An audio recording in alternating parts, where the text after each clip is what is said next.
আজকে গিয়েছিলাম আমার প্রিয় বন্ধুবর শফিকুল ইসলামের দোকানে। ওর আসলে ও রুটি বানায়, নান রুটি বানায়, চাপ বানায়, একটা হোটেল আর কি বলা চলে। তো বন্ধু নিমন্ত্রণ করেছিল, সেজন্য গিয়েছিলাম বন্ধুর দোকানে।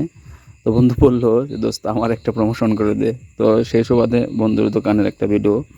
তো বিষয় হচ্ছে বন্ধু খুব ভালো চাপ বানায়, খুব ভালো এবং দারুণ জমজমাট একটি ব্যবসা। তো ওদের কারিগরগুলো খুবই দক্ষ। তো বন্ধুর দোকানের আমরা কয়েকটা বন্ধু মিলে আমরা বন্ধুর দোকানে আজকে চাপ খেলাম, দেখলাম আসলে কিভাবে চাপ বানায়। আমরা সাথে নান রুটিও খেলাম, ভালোই লাগলো বন্ধুর দোকানে এসে।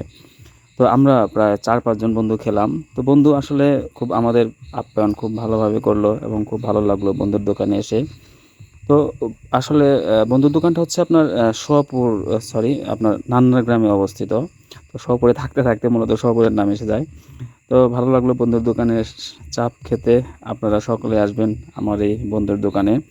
দক্ষ কারিগর দ্বারা এখানে আসলে চাপ, আপনার সকালে নাস্তা, দুপুরে সম্ভবত ভাতও হয়। তো ভালোই লাগলো। তো বন্ধুর জন্য দোয়া করবেন, বন্ধুর হোটেলটা যেন খুব ভালো চলে। ঠিক আছে, বন্ধুর খাবার মানটা অনেক কোয়ালিটি সম্পন্ন। তো ধন্যবাদ সবাইকে।